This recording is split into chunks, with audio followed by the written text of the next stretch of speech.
Now you clouds are all gone.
Will you follow me when the sky starts to change? Yeah, we won't be afraid. We'll never be the same again.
Yep. With anime in our souls and thoughts of wrestling out of control, we are a group of weebs who love the entertainment of professional wrestling. So allow us to be the voices inside of your head as we go through the wrestling events of the evening, give our thoughts and predictions on what's to come, and provide an experience inclusive to all you nerds out there. So grab your steel chair, yell for the table, get put through an experience unlike any other. Brought to you, of course, by Animal We Studios. This is the Weebs of the Ring podcast. Happy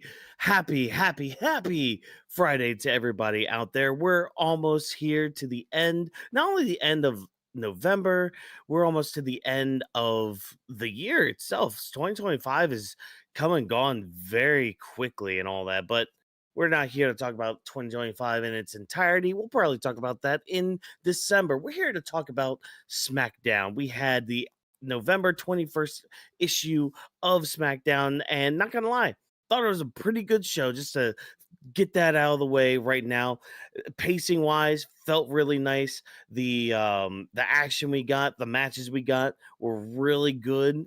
Top tier when it comes to our weekly shows and all that. But yeah, we're going to talk about it all. We're going to talk about some of the stories going on, some of the action that we got tonight, some of the things that were originally planned for tonight, but I guess got shelved for maybe next week.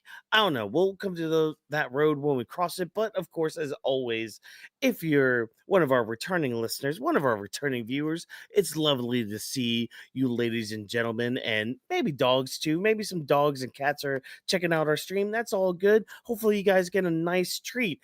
With our own pets, though, for them to get a treat, you got to like the video. You got to like the stream. You got to like the VOD. Got to do all that stuff because every like gives them a treat. And right now, we're already at 3. So, hey, that means Sydney, that means Buddy. They both get 3 treats tonight. So that's great and all that. But that's for our returning listeners, our returning viewers. If you're new around these parts, that's fine. It's all good. You can also like the video and give our pets a treat.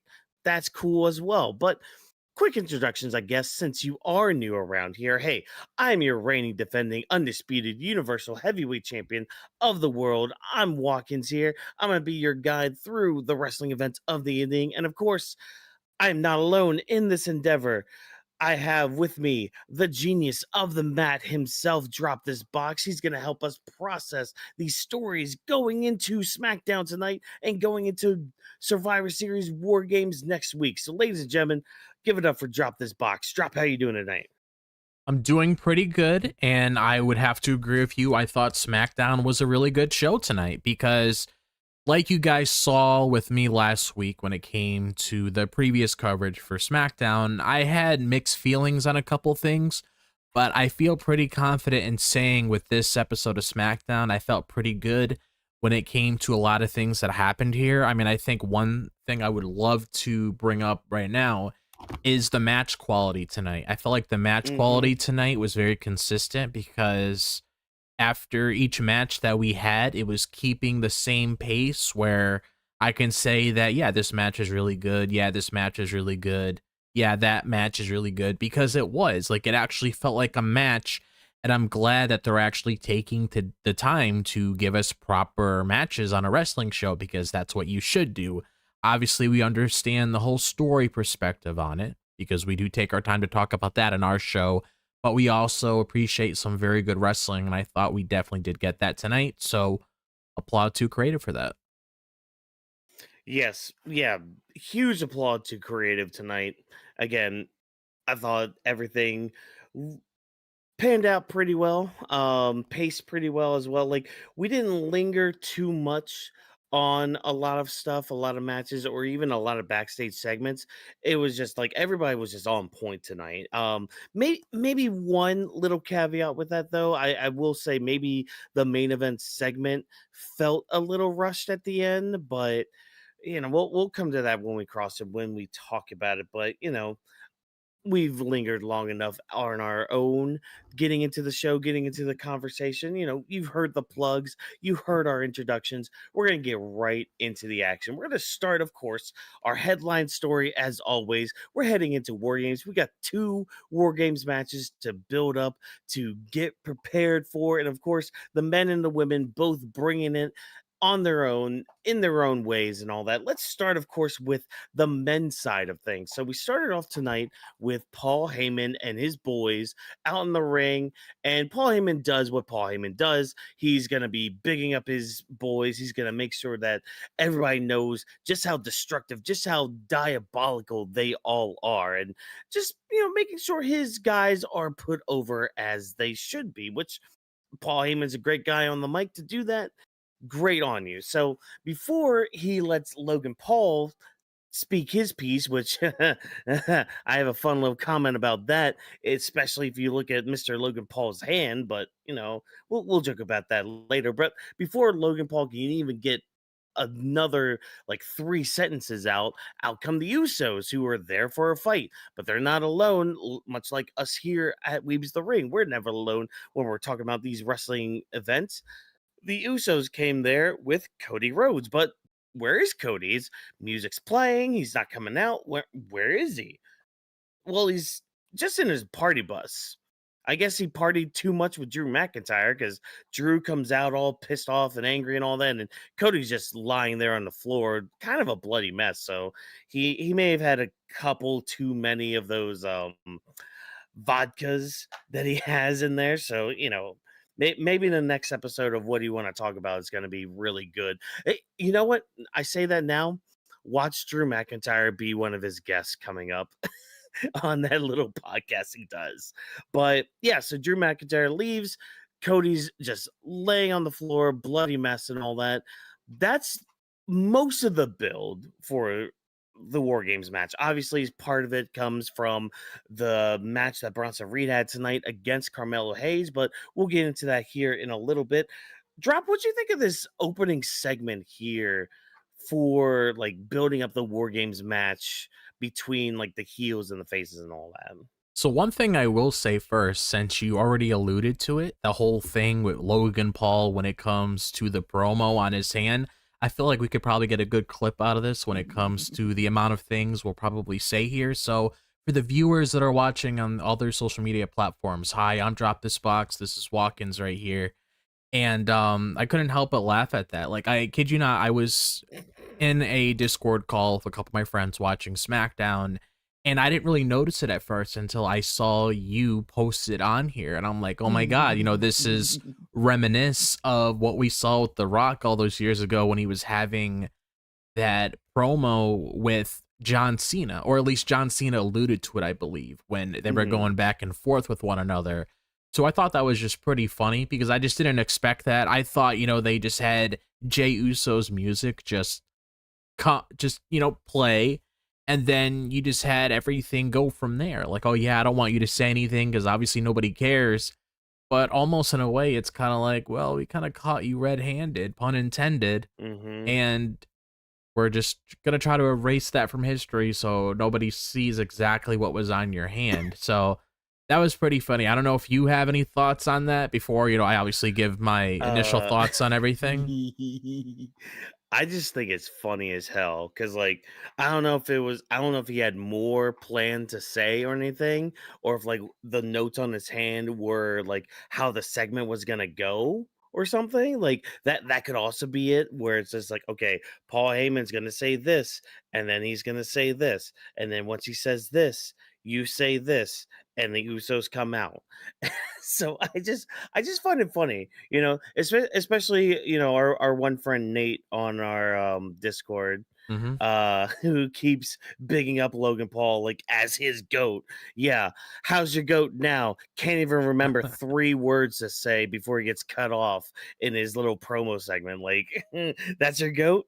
That's your boy. That's your okay, cool, great, awesome. Look, I know I have the memory of Swiss cheese. I get that. I can at least remember my lines for things. I can at least sit here and like recite our intro every single week without really looking at the document. Mm-hmm. Like I made that a part of me. I made sure that, I memorize it so that way I don't have to keep looking back and forth at it. Yeah, I wear the sunglasses during the show. That's fine. That's just more for aesthetics and all that. Not so like my eyes are like looking this way when my head's looking that way. No, I actually know the words that I'm saying that are on the page right there. I know that we have anime in our souls and thoughts of wrestling out of control. Hell, there's other things in my past life that I can recall just off the top of my head that I had to recall. In fact, hold on. On October 6th, 1898, with the admission of a group of men, blah blah blah blah. Never mind. Maybe I don't know that one. So scratch that. Scratch that for the clip. Because never mind. I don't remember that thing from my fraternity. Basically, what I'm getting at is Logan Paul. Know your lines. Yeah, I mean, that's probably the best thing you can do. You got to make sure you're saying a little something, even if it's small. You got to make sure that you know exactly like what you're about to say, even if it wasn't going to be super important. At least remember your lines. But when it comes to like my overall thoughts as the segment progressed and everything, I was very curious to see exactly like how things were going to be structured because there was a part of me that was going to see them on the show. I know I mentioned it on Monday about, okay, let's see what's happening next before, like to pretty much like build things even further. But we didn't really get as much. It was more so with the women where there was a little bit more flair there, pun intended with that. But when it comes to the men, I mean, there really wasn't as much. I will say that, like, sure, Paul Heyman coming out there and, glazing his boys is always a thing that you see every single time and everything, especially during WarGames. You're going to see him doing a lot of that. But it's like outside of that, in all honesty, though, it really wasn't anything that was like mind blowing, if I'm going to be like 100% honest with that. But I was a little caught off, I will say, like when Cody's music didn't appear. I thought at first that he was coming out, he was just waiting for the moment.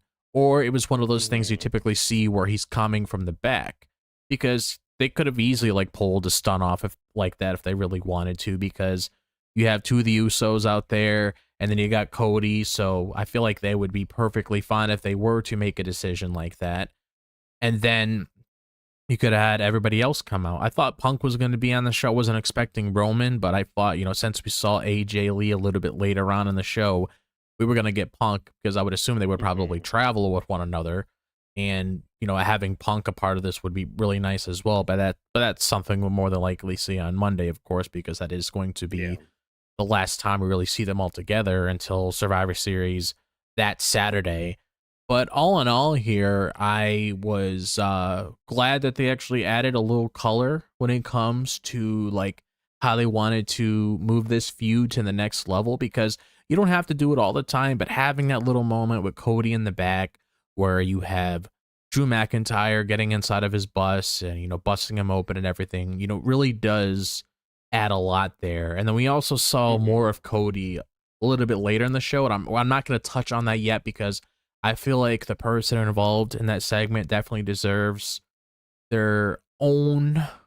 They definitely deserve us talking about them once we eventually get to that part of the show. But yeah, that's basically like how I feel about that, honestly. Yeah, no, yeah, we'll get into all that later on here, but yeah, just with this opening segment, this is one of those instances where I'm glad this happened like on Cody's bus, because as we see later on when Nick Aldis confronted Paul Heyman, I mean, Paul Heyman even kind of spun it in a way where it's just like, look, Drew technically wasn't on SmackDown. Yeah. He was in Cody's trailer, like on his bus. So it's like, okay, there's a little loophole right there. He wasn't on SmackDown. He did his own kind of thing, and we saw Drew McIntyre leave SmackDown. So he didn't really break any rules when it comes to his suspension from SmackDown. Nope. He was outside the building. Nothing wrong with that. I mean, we even saw that Cody's bus was outside the building. Like, it wasn't in like the parking garage inside of the arena. Nah, it was outside. Like, you saw street signs and all that, like, or street lights or whatever. So yeah, Drew was able to kind of loophole his way into doing all of that. And of course, that led to shenanigans later on. But yeah, this was a strong, very strong opening segment for mainly SmackDown, but also just for War Games in general. Because I know one thing that like I feel like a lot of people kind of have that criticism of like, okay, well, why are some of these people involved and all that? Like, why are we doing a Games match like this? Like, oh, it's November, we just got to do War Games, blah blah blah. It's like, yeah, I mean, there's that too, but like there is a lot of history with each man in this War Games match, and even with the women too, when we get to them here in just a second. Like, there's a lot of history between each and every person involved. So it's just like, okay, you can kind of grasp from that and really create something wonderful that we're going to experience, I think, next week. Like, next weekend has the potential to be, and this is for my One Piece fans out there, this is probably going to be the equivalent of the God Valley incident. Like that, that's just like recently in the manga right now. So keep that in mind as well. Drop, I know you haven't gotten there yet. When it comes to your One Piece journey, you'll get there eventually, don't worry. But just know that this War Games match we're getting next week it's a pretty big deal when it comes to just like not only the people involved, but just the repercussions that it can have just after all of this. Because like, what if Cody loses? What if CM Punk's the one to lose? Like, because that's the thing. I feel like the face team is a little too stacked to the point where they might lose. Yeah, I can see what you mean by that, because we do have a lot of key players in here. Because if you just look at the face side, like all the people that are involved right here, for the faces, you have CM Punk, Cody Rhodes, you have Roman Reigns, and then you got both of the Usos. So that's definitely a stacked team right there when it comes to looking at everybody that's involved. That's why when me and you talked about the show on Monday, we were like, oh my God, that's a pretty stacked team because of all the people that are involved right there. Like, never would I imagine in a million years that outside of the Usos, you would have like CM Punk, Cody Rhodes, and Roman Reigns aligning with one another to take on, obviously, their opponents at War Games, which is, Logan Paul along with the rest of the division and everything, and Drew McIntyre and Brock Lesnar. So I can definitely feel that with what you said when it comes to them potentially losing here, because it's one of those things where it's like it looks too good to be true, where it's like you want to believe that they can win, which you never know. There still is a possibility that they could, but at the same time, it's like, I don't know, they're just too strong. Like, there needs to be something there. that maybe could give us something to talk about after the show when it comes to, okay, who takes the loss here? Like, who's the one that's going to be pinned? Because not all 5 of those guys need to be pinned, only one of them in order for Yep. the Vision and the rest of their team to win this match. And if you really want to push the needle even further, you might have to do that. But I don't want to speak too soon because, I mean, everything that I'm saying right here could just be a whole bunch of baloney, and there just could be something else that's happening that I'm not even paying attention to. Yeah. Yeah, there could be something where, it happens during war games and we realized, just in hindsight, like, oh crap, they were actually kind of setting up for this. Like, oh, I don't know, maybe a Jey Uso betrayal. There's something just to throw out there in the dark, that not fully predicting that or anything, but hey, fudge it. Jey Uso betraying everybody. Wham bam, thank you, ma'am. There you go.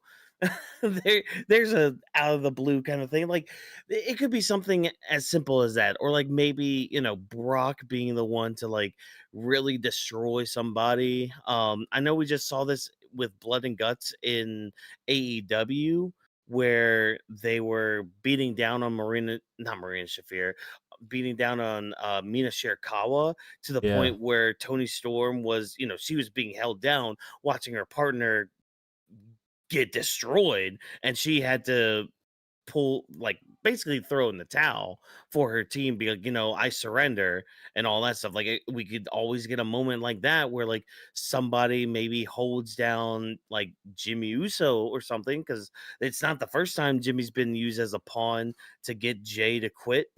Remember that I Quit match he had with Roman? Like that's something to think about. And I mean that could, a lot of people would say, oh, WWE's just copying AEW at that point, but whatever. It all depends on its execution at that point. It is a big Um, factor. yeah, exactly.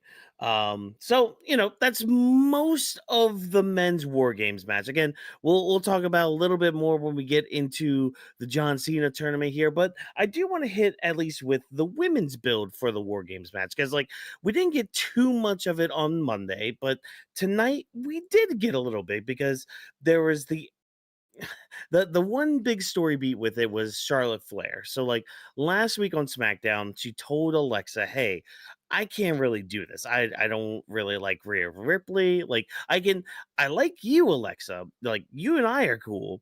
Io, she pretty much tolerates Io. Like she'll hug her and be smiley with Io and all that. But Charlotte, she's just playing nice with Io. But when it comes to Rhea, like there's just like a line where she just doesn't really respect Rhea at all. And she kind of gets tricked into having a sit down conversation with Rhea Ripley. And it's kind of funny how they start this, because it's just like, okay, it's just one of those backstage segments at first where Alexa leads Charlotte into the room where Rhea's in. And then like we don't even get the conversation until later on in the night. And it's like this cinematic shot of Charlotte and Rhea talking. Like they started doing that. I'm just like, are you serious, guys? Like we can just do this in like the live camera kind of thing with the conversation. It's all cinematic. Ooh, okay, fine, neat.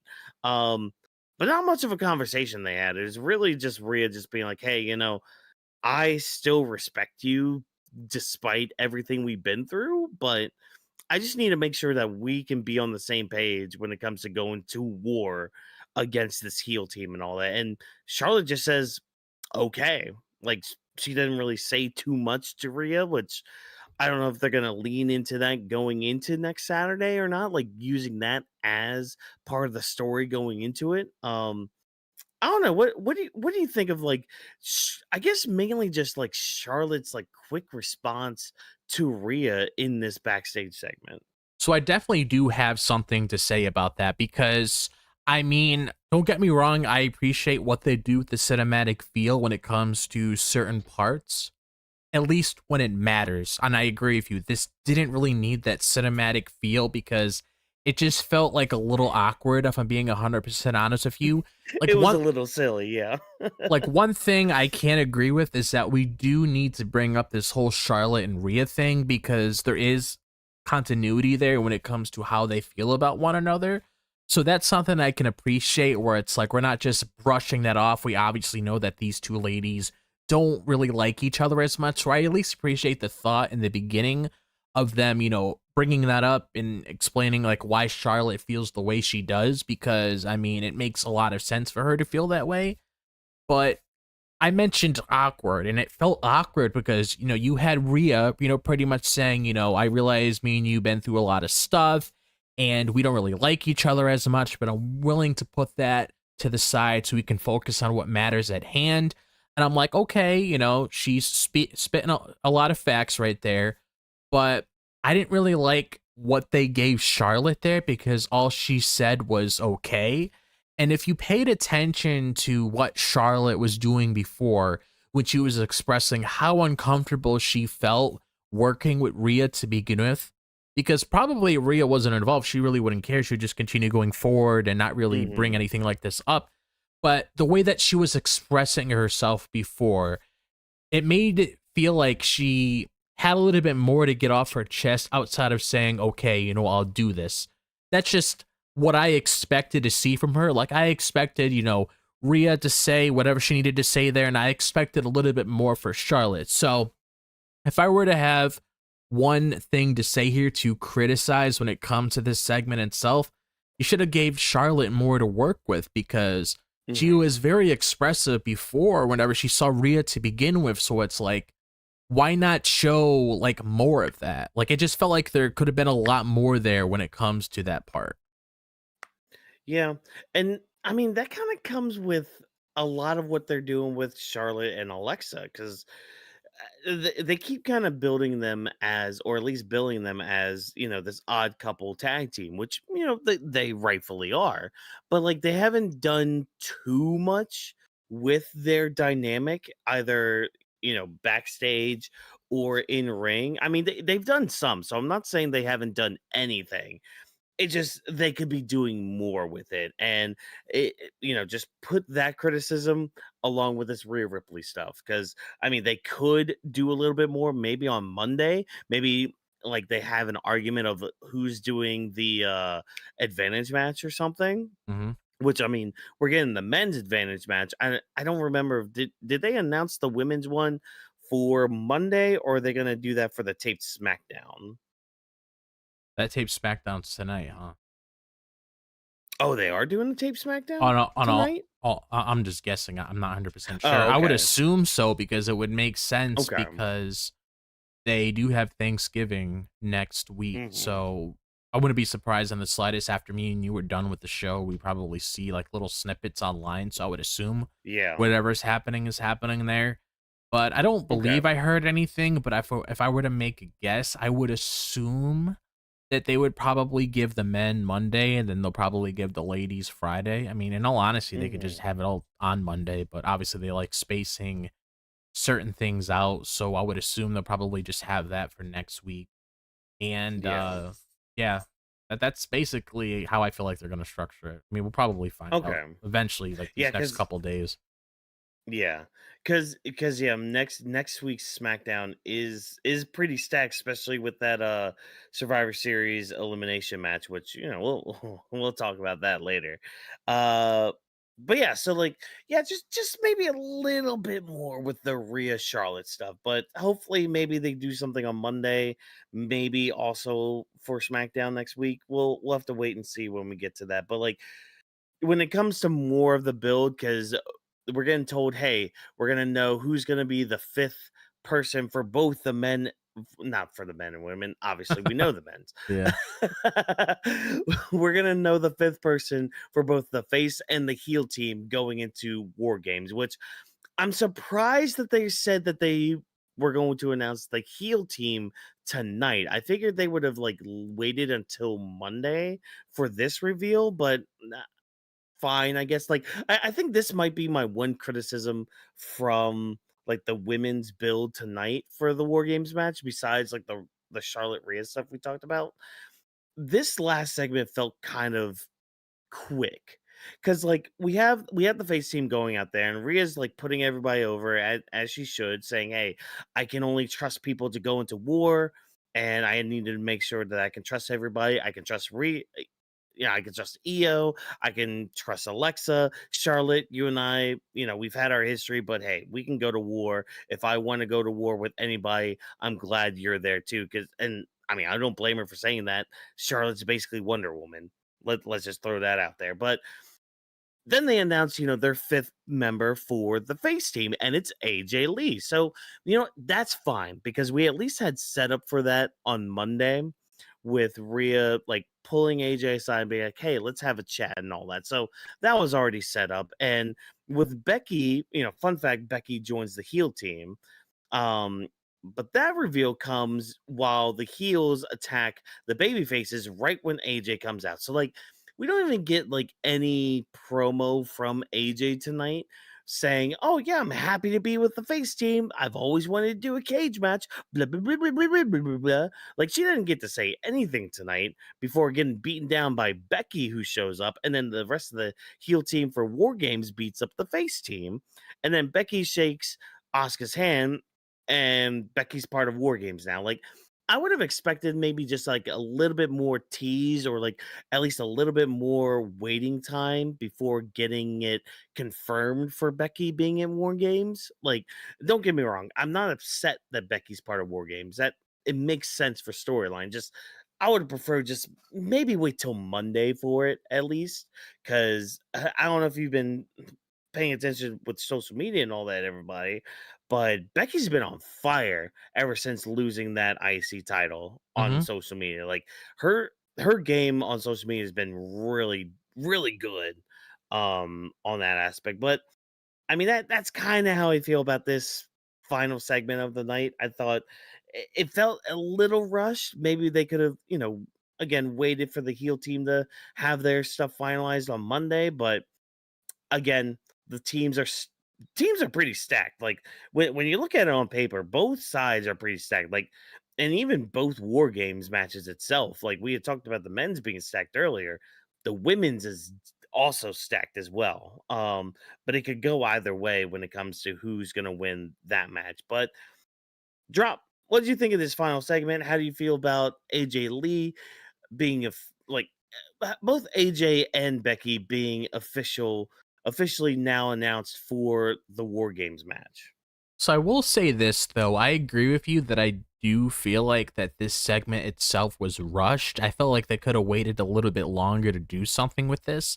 Like you mentioned, do something on Raw because you still have like 2 more shows before Survivor Series before the match happened. So it's like you could have worked a little bit more with what you gave us tonight because Mhm. I mean, in all honesty, I actually wasn't expecting to see this because when I was looking at how they were structuring everything, I was like, oh, okay. Because they post whatever they're planning on doing on the show on their website. And it's like, okay, the women's War Games match gets finalized tonight. I'm like, okay, but we necessarily need to do that.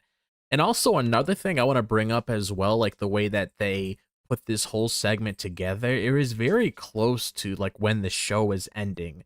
So I was Mhm. very curious to see exactly like what sort of angle they were going to do to close off the show. And I didn't really like how they brought out AJ Lee here. Like I'm just going to be 100% honest with you, Watkins. Like the way that Mhm. they brought her out. And yes, it was Rhea pretty much telling everybody that she's a part of the team now. But at the same time, it's like you bring her out, she sees everybody get attacked, and then she starts walking down, and then Becky attacks her. Like you just Yeah. have it like that where she just gets attacked and we're just like fist bumping in the ring or handshaking, stuff like that. Like there could have been a little bit more there. Like I just Mhm. didn't really like how they structured that one moment. And I get it. Becky doesn't like her. She's one of the main reasons as to why Becky lost that IC title to begin with because of that distraction during the match. I get why she would want to attack her and prevent her from going into the ring and, trying to help out all of her friends that are going up against these other ladies in war games. But it's like, I just felt like they could have done something a little bit more. Like, in all honesty, like, I know it's, pretty cliche, but I would have rather just have all of them in there, maybe have a little bit of more words being exchanged. Maybe they can all attack each other there. Like, I don't know. It just felt like a little cheap in my opinion, the way that they structured it. I felt like they could have been a little bit more creative Yeah. here. Yeah. And how, how do you feel? So like with the beatdown and all that, and I kind of saw this tweet after the fact too. Um Nia Jax decided just to like teabag Rhea Ripley in the corner back there. Like she's becoming unhinged a little bit during this build, but you know what? That's fine. They're having fun with the build, but fine, cool, whatever. But like I I'm still like up in the air with who's gonna win this match. Like at least with the men, I can kind of fully say that I think the heel team's gonna win that one. But when it comes to the women, I really don't know who's gonna win because it's like you could do so much stuff with either side winning and all Hmm. that, and especially when it comes to like Rhea and Io against the Kabuki Warriors and all that. Like that's where the real story is here. Like there's that as well as the was it Becky? Yeah, Becky and AJ confrontation, all that. A little bit with the Alexa Charlotte thing against Nia and Lash, but not really much there since they dropped the titles to the Kabukis and all that. Um yeah, so I'm interested to see what they do on Monday. Hopefully again we get some sort of promo work with both Becky and AJ, especially Becky. Like, hopefully she comes out there and is just like, hey, that this is why I decided to join the heel team. Like, because that's the thing. Like, and this is why I wish they waited for Monday to reveal Becky, because if they had revealed AJ tonight, Hmm. it would have given Becky the opportunity to see that AJ Lee was going to be part of War Games and be like, oh, like officially be part of WarGames. Because like, yeah, because she could have seen like the backstage segment on Monday with Rhea being like, oh, AJ, let's go over here and talk. And like Becky could have assumed that AJ Lee was going to be part of the team, but if she was wrong, she kind of looked silly coming out there being like, okay, well, I was going to attack this person, but now I don't need to. Okay, fine, cool, whatever. So I would have preferred just them waiting for Monday for Becky to be joined in. But again, like I'm not upset with her and AJ joining. We all kind of thought and knew it was going to happen. It's just like, how do we get there and when do we get there and all that. So yeah, I'm looking forward to this match. Looking forward to see what happens, and especially like what happens after all this, because like there's no when you sit there and think about it, like because most of the time with like war games matches, there's at least like a singles title, like not on the line, but at least like involved. So, like you can be like, okay, they're gonna set up for like a women's title match later on. Like none of the top women's titles or even the mid card titles are really involved or centered around this match. It's No. the tag titles. Hmm. Like I don't know if we're gonna be building up to that because I know one thing we had talked about was like the Kabukis when they eventually got the tag titles is Rhea and Io going after them. I mean, do you think drop that like this is where we're going to be leading towards, or like are we going to like is this a way for them to kind of big up the women's tag team division in a way? I feel like that's definitely going to be the case because I figured once they won those titles to begin with, that was probably going to be one of the plans is that eventually Mhm. Rhea and Io are going to go after those tag titles and potentially win them. That's the only reason I can see as to why they won them.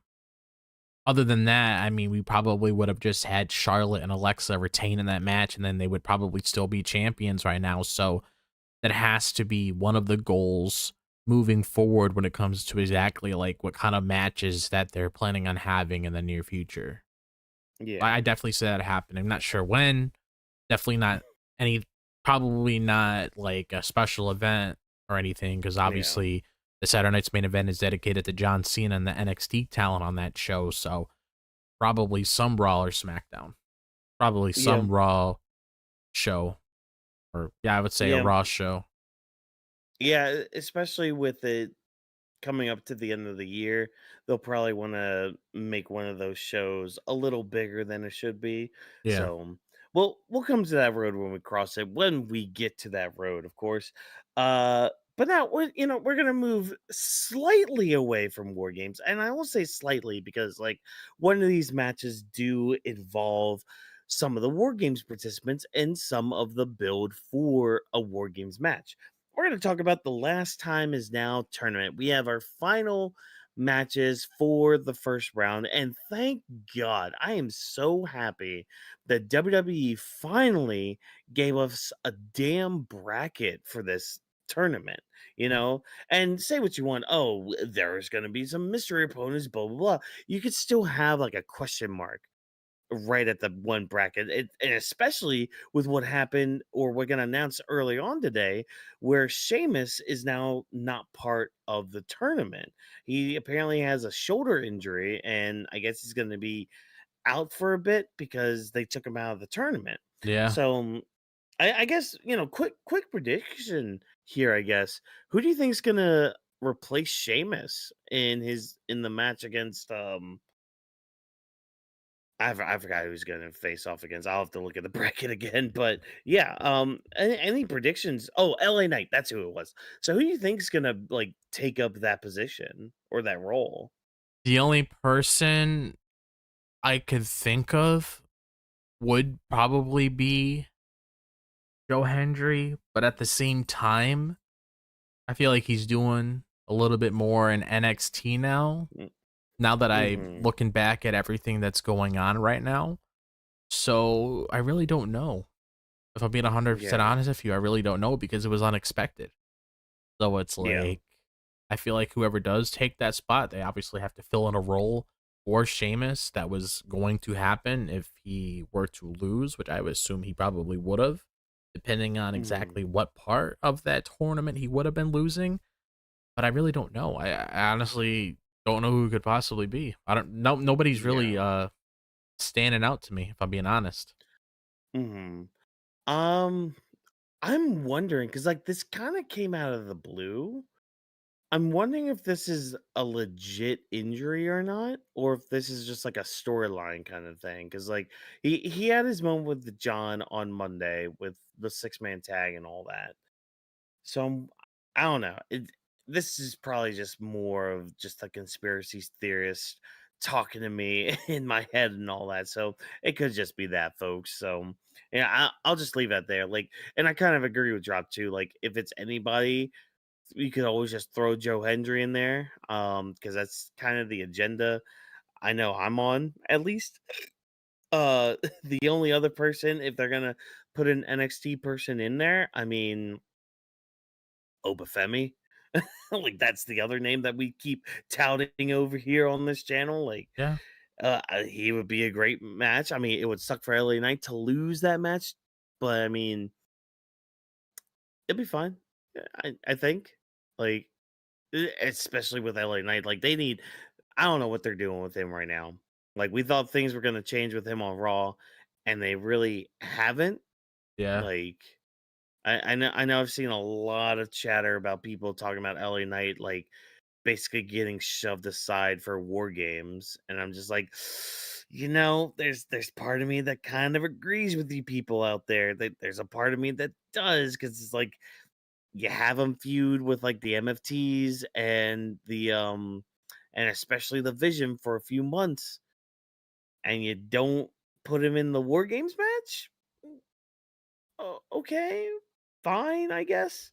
Um, but yeah, that's mainly War Games talk right now. But we'll continue on with the mix of War Games and the Last Time Is Now tournament. One of the matches tonight being Carmelo Hayes and Bronson Reed, and yeah, right out the gate, great match. You have a smaller, faster guy who's, he's going to use his speed to try to get one over the slower, more powerful opponent. And yeah, I thought Carmelo Hayes did a fantastic job tonight. I thought he really showed out to look good. Bronson Reed definitely sold a lot of his moveset and bumped the hell out of himself for Carmelo Hayes.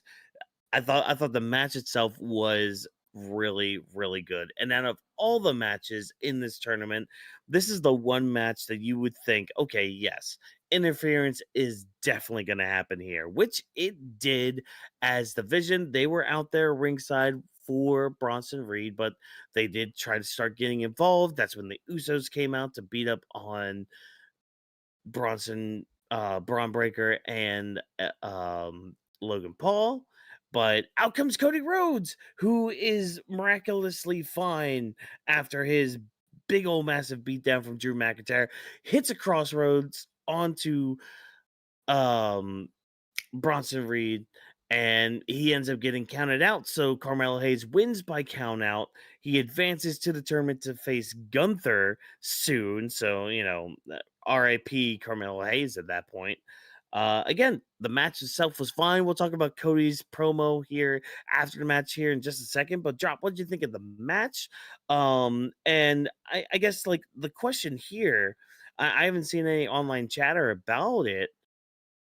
How do you feel about like Carmelo Hayes not going over clean here?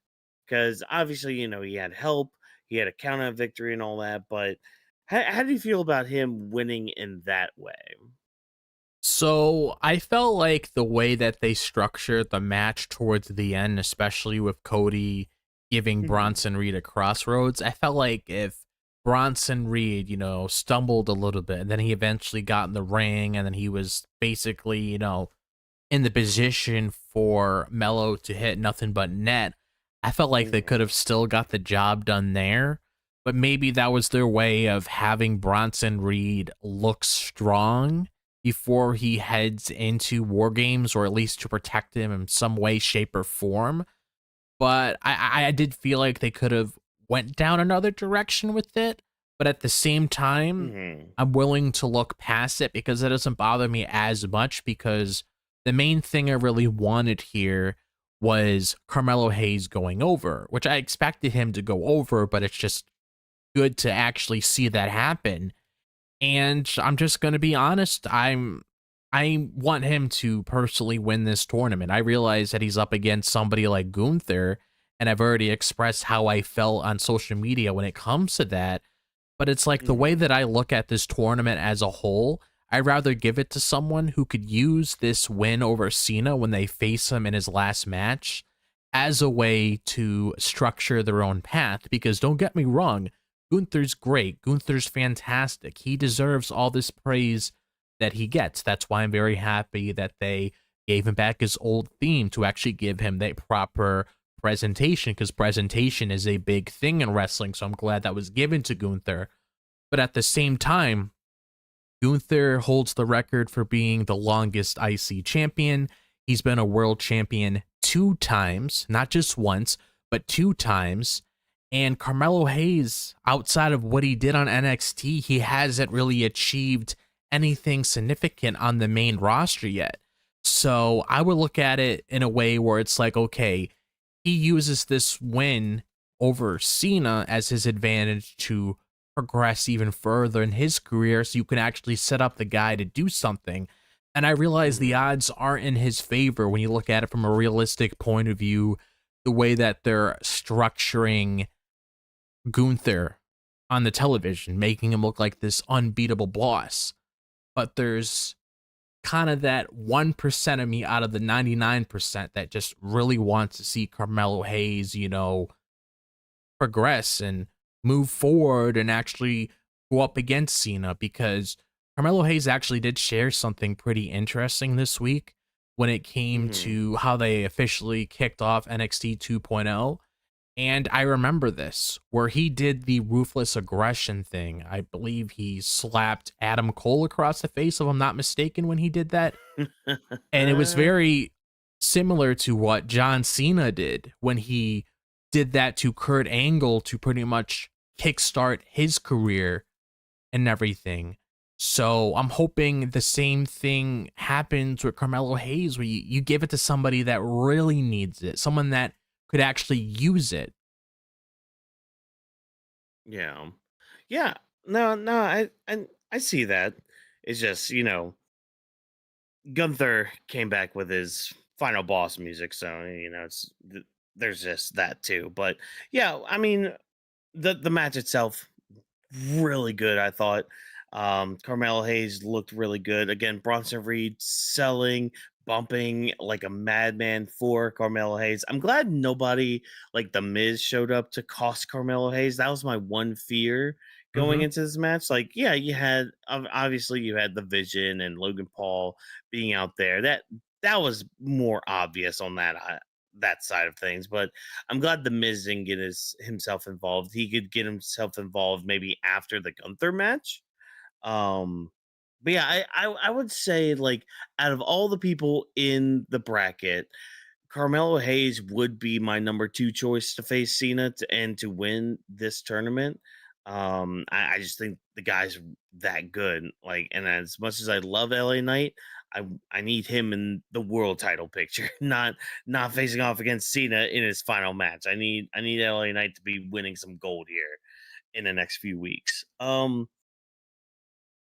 Oh, so so Cody's promo after this. So, after the Usos run off Logan Paul and run off Braun Breaker and all that, and after a certain tribal thief has been counted out, Cody grabs the mic and he just lays into everyone on the heel team, basically saying, "Hey, Brock, remember last time you were here?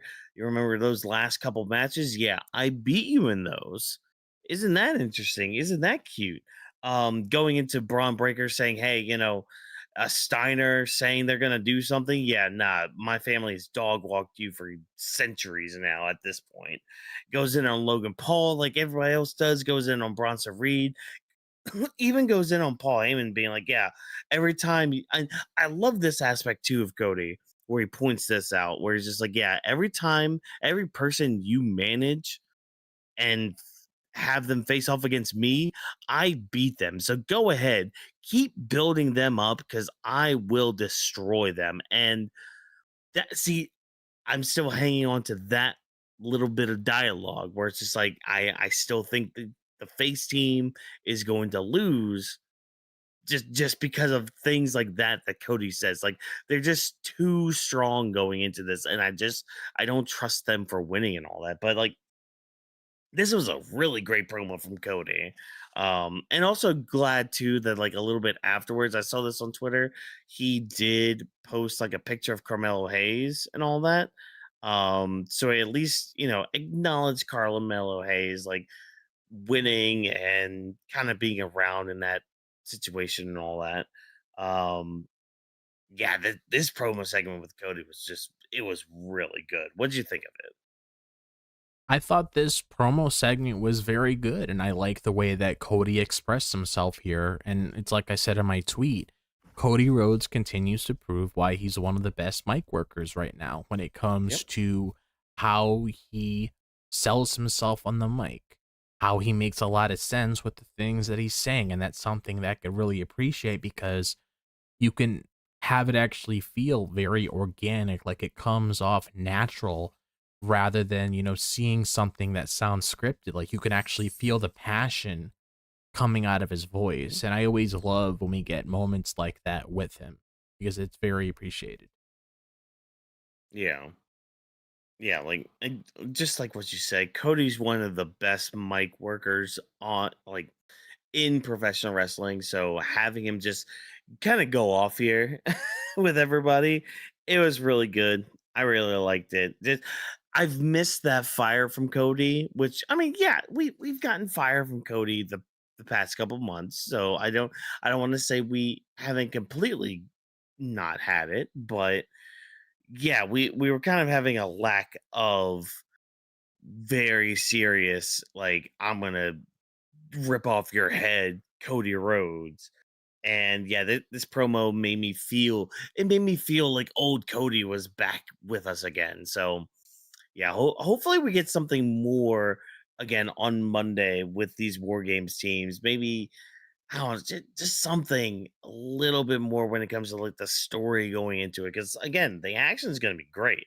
Like watching these matches is going to be fan flipping tastic. But yeah, just maybe a little bit more promo work. We'll see. But yeah, so Carmelo Hayes again defeated Bronson Reed via count out. He's going to move on to face Gunther here in the next round. So apologies, Carmelo, unless you do actually win. Like if you do win, if Carmelo ends up beating Gunther, like that's huge. Like, not just in the fact of like, oh, somebody beat Gunther again, but like that's beating a Gunther that's really like has just come back. A Mm-hmm. Gunther that just got his old theme back from for being like the ultimate villain. A Gunther who just came back and is like ready to solidify his legacy in life.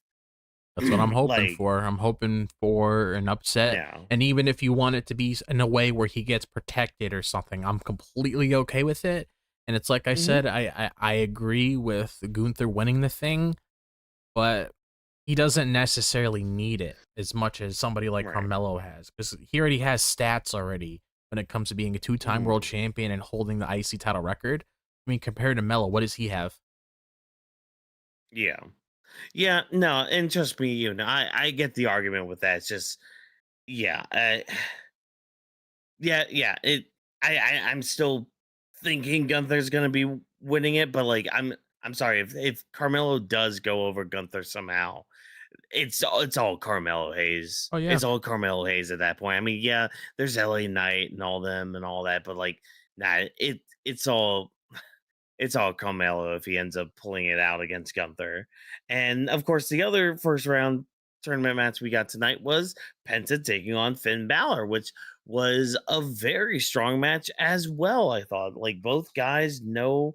I mean, this is just one of those instances where you have two veterans of the game, two guys who have been around the block for so long, just knowing what to do in the ring, like knowing how to sell the moves, how to like really tell a good in-ring story of like Finn kind of being desperate in a lot of instances of trying to defeat Penta. And of course, Penta just, I mean, kind of being Penta in a way.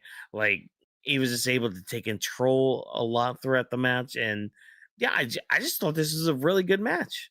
And again, Penta went over as he probably should have in this tournament. Like both guys don't really have a lot of history with Cena, which I mean, if you want to see my thoughts about that, I believe go to Monday for my little mini rant about people being like, oh, they don't have history with them, blah blah blah. Like whatever. Shut up.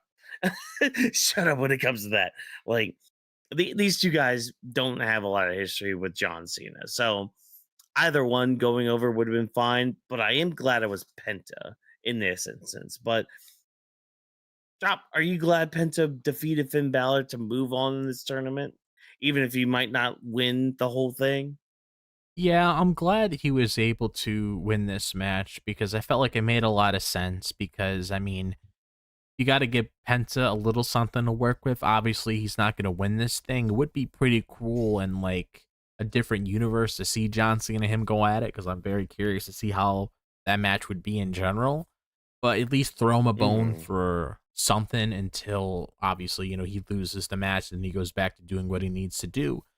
And yeah, this match was good too. It's like I said, the match quality like continued here when it comes to both of these matches. If I had to say, I felt like both of the tournament matches that we had tonight had some, good quality of mhm, matches between the both of them, especially the way that they ended that match where he also did the Penta Drive in that match to see if he can get a one up on Finn.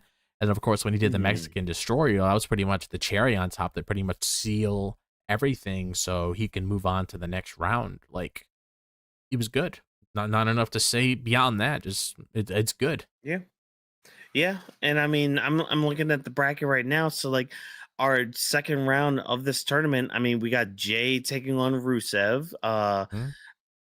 I guess that's going to take place after War Games, which Yeah. I would assume Rusev would win if that was the case, Yeah. since Jay would just be coming off of War Games. He'll be injured and all that.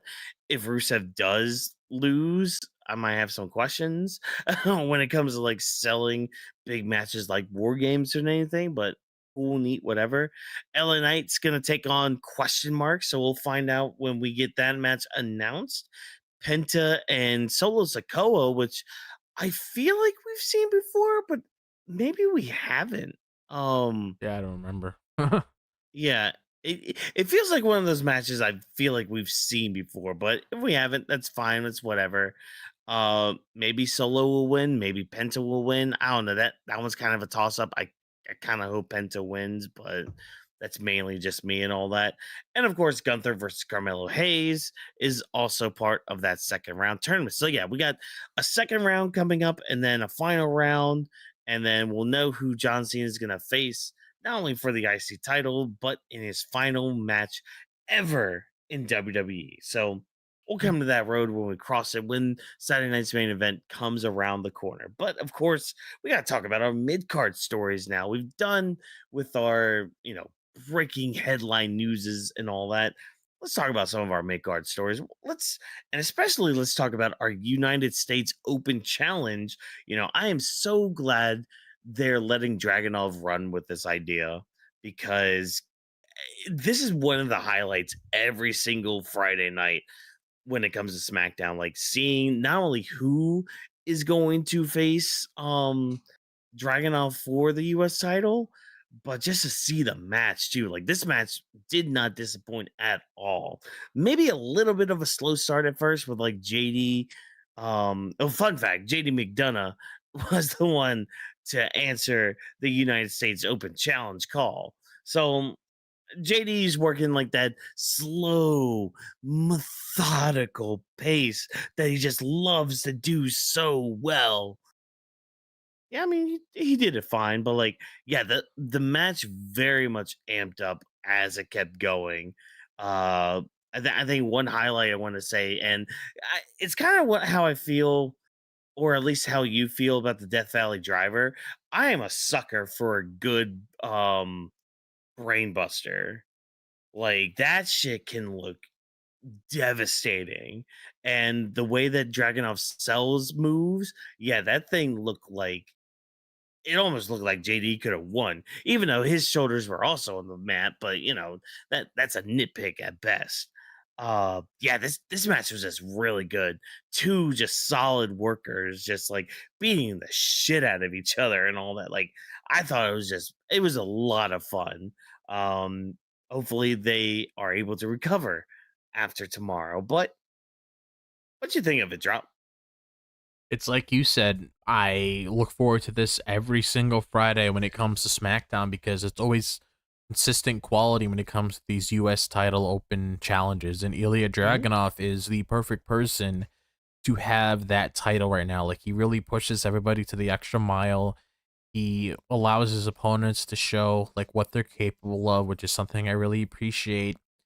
And I was just fully absorbed in this match. I was locked in. I just enjoyed everything about this. It's like now it kind of feels like how the IC title on Raw felt because now the US title feels similar to that, if you get what I mean, where it's like it's actually starting to rise up in the ranks and actually feel important again, which is something I can appreciate.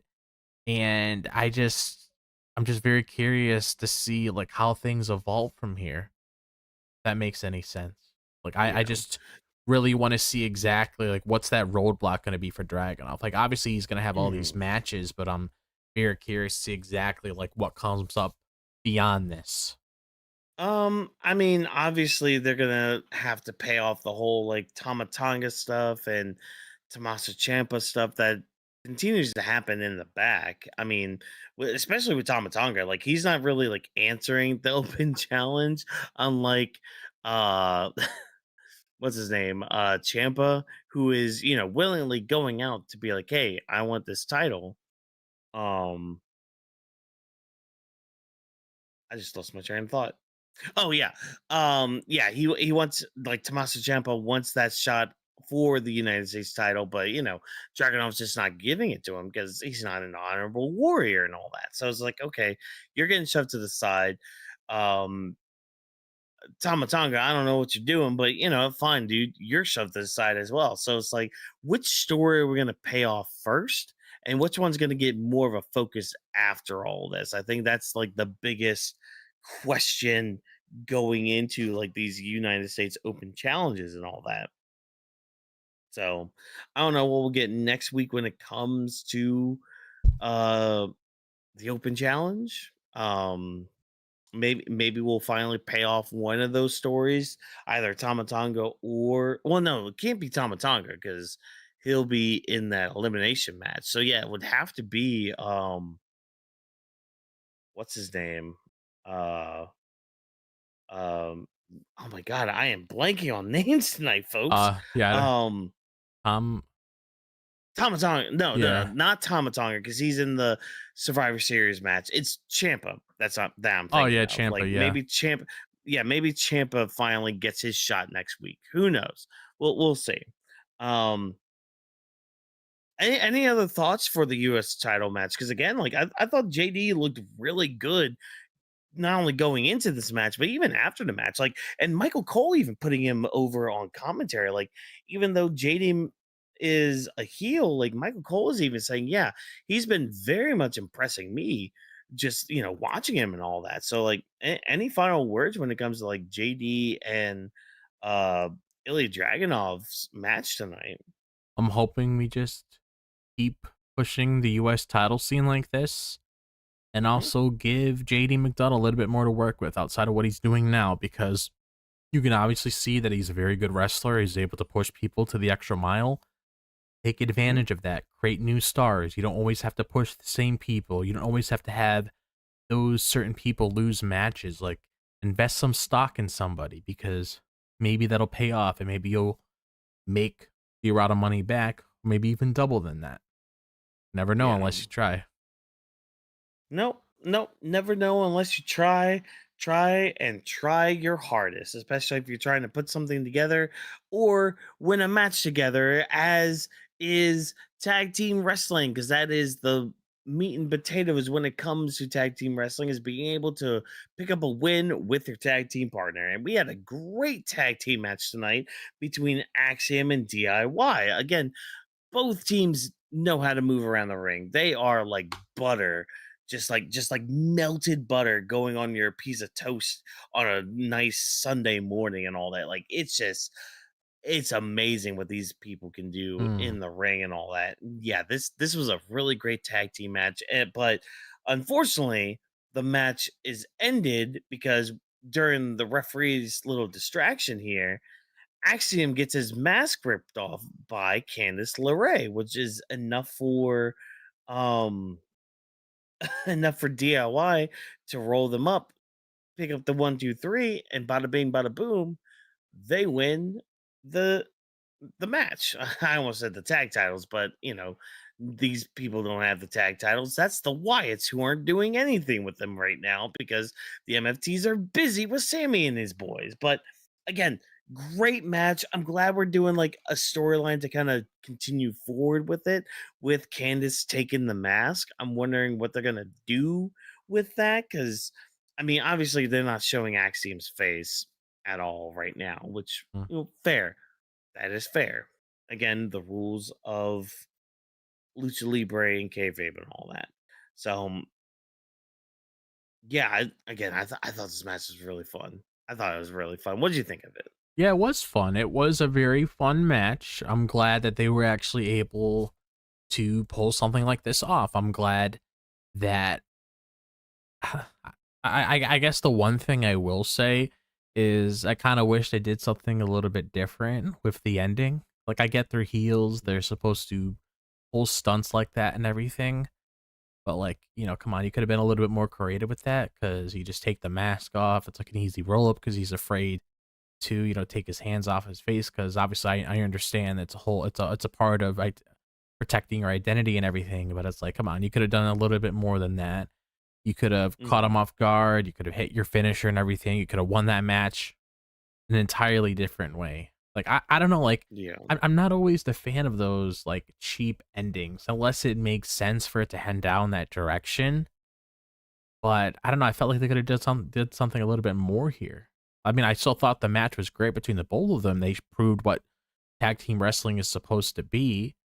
But I don't know. It's just Mhm. that part with Candace felt like he could have had the match end differently. I'm not always a big fan of that, if I'm being honest. Yeah.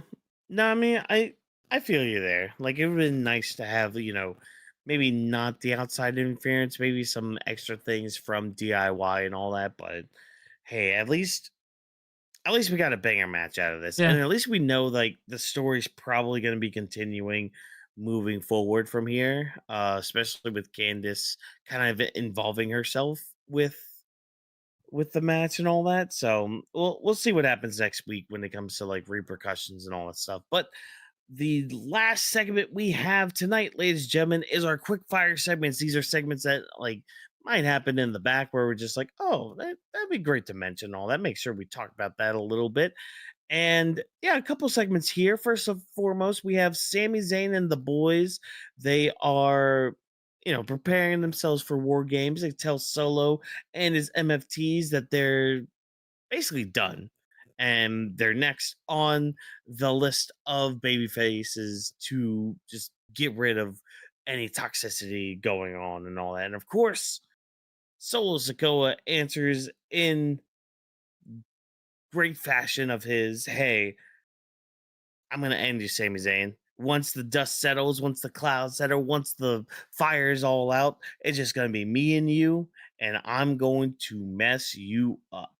Uh, that's our first little quick fire segment. Our second one is basically Julia and Kiana James are looking for Chelsea Green, who has hid herself in her locker room. Looks like we're not getting the U.S. women's celebration tonight, which kind of sucks. But hey, with Penta around, Chelsea, you might want to just kind of hide off a little bit. And if you don't know why, go watch Lucha Underground and all that. But there's a short little interaction with Jade Cargill where she basically teases Chelsea Green about being the quote unquote best women's champion out there. I don't know if this is leading towards like a match or a unification or something. I hope it's not the latter because would rather not too I'd rather that just not be the case.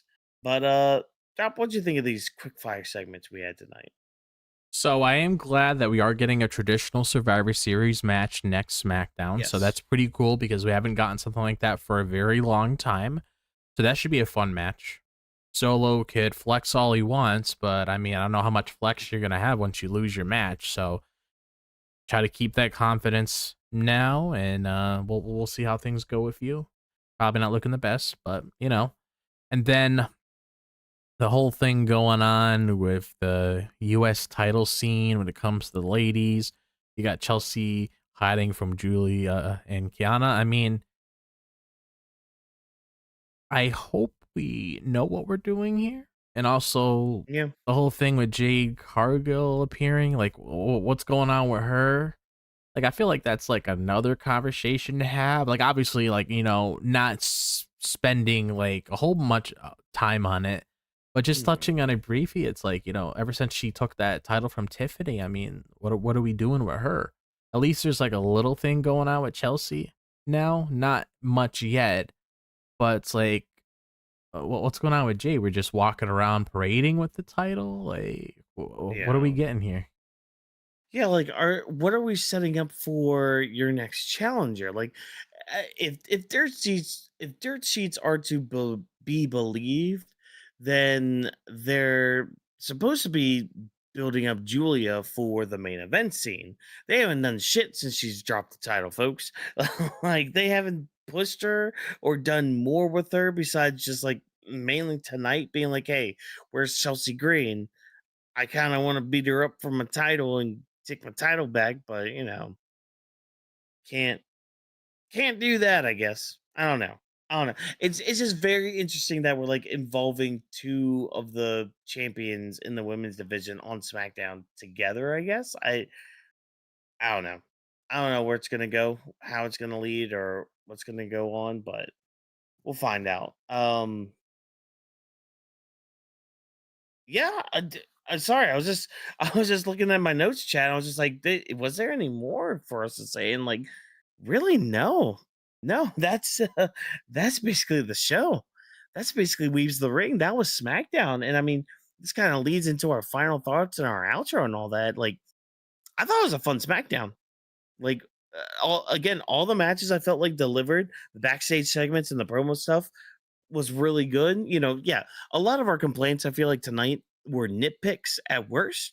Yeah. So really having a show like that is really good, especially on the weekly product. Like I know sometimes it can be a drag coming in here talking about the weekly show, and it's just like, all right, well, yeah, the basic tag team match, blah blah blah, the copy paste what anybody else does. Like it could easily be doing that, but nah, nah. It was an easy show tonight. It was a great show tonight. SmackDown was great. We had some great matches with some great promo work. It was cool. It was awesome. I had fun with it. I felt like the 2 hours just kind of breezed on by. And I'm like, I'm just sitting here like, oh wait, that's it? Uh, okay, fine, cool, neat, awesome. Fantastic. Looking forward to next week, I guess. I'll try to get around to it because with the holidays and all that's going to be a little difficult getting some stuff out. But hey, we'll be out there to talk about things or maybe give some quick thoughts on all that. But drop, what did you think of the night overall tonight?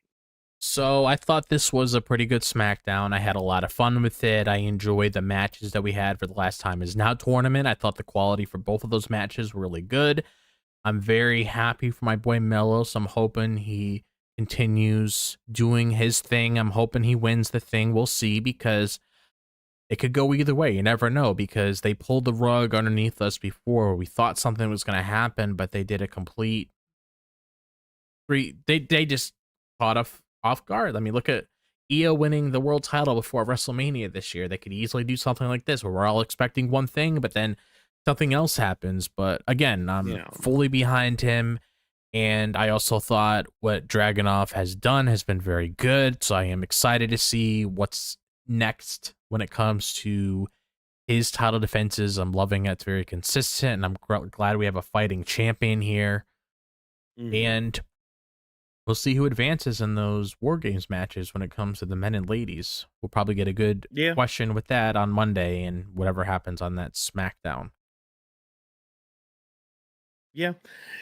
Yeah, so we'll have to just kind of see how everything kind of plays out, especially for next week leading into War Games and all that. So yeah, as we kind of wrap up tonight, I mean, yeah, we gave our final thoughts on SmackDown. We talked about all the segments, kind of broke it down a little bit, and yeah, we're looking pretty good for War Games. Both War Games teams are set. We have a few other matches to go on, like John Cena taking on Dominic Mysterio and Nikki Bella taking on Stephanie Vaquer. So those are matches that are going to be happening. Hopefully, maybe we get at least one more match announced. It'd be cool going into at least a show like Survivor Series.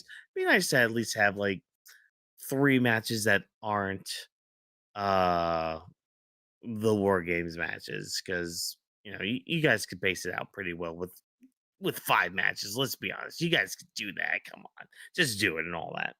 Um, but what we're going to do now is we're going to take time out of our day and take time out of the end of this video slash live stream to thank you guys. Thank you. That's right. You out there, Bob, who is sitting there during your work shift, listening to the Weebs in the Ring podcast and enjoying what we had to say. And especially if you enjoyed what we had to say, be sure to like this VOD. Be sure to like this video. Be sure to subscribe to the Weaves of the Ring. Be sure to turn on those notification bells to know when we go live or when we drop any of our lovely, lovely, beautifully done short form content where it's like clips of the show or what we see next week with like predictions going on or whatever else may happen. Make sure you guys tune in and stay tuned in and get notified of every time one of those lovely things go up, whether it's a short form content or stream. You'll know by hitting that notification bell and all that stuff. So yeah, again, Thank you guys so much for checking out Weebs of the Ring podcast. If you enjoyed what we had to say, check us out on the social medias. We're known as Weebs of the Ring on all social media platforms. We've also got our own stuff, such as Drop This Box, Watkins MW, Legend D Vash. Unfortunately, he is not here tonight because he had to shine Goldberg's bald head and all that. So sorry, Vash, you had to take care of the big old brute tonight. But hey, you guys can let us know on social media what you thought of the show by using the hashtag Weaves the Ring. It's a great way to talk with us before, during, or after these shows. And it's also a great way to give us feedback because we're nothing without you guys tuning in. And we're going to continue to up our game with each and every stream. Weaves of the Ring is presented by Animo We Studio. Thanks, of course, to our production team for all of their hard work. Thank you once again for joining us. And remember, as always, no stunt grannies were harmed in recording of this podcast. Have a good night, ladies and gentlemen. Have a good weekend as well. And we'll see you on Monday for the Monday Night Raw Graps. Have a great weekend, guys. And also enjoy Full Gear tomorrow. Peace out.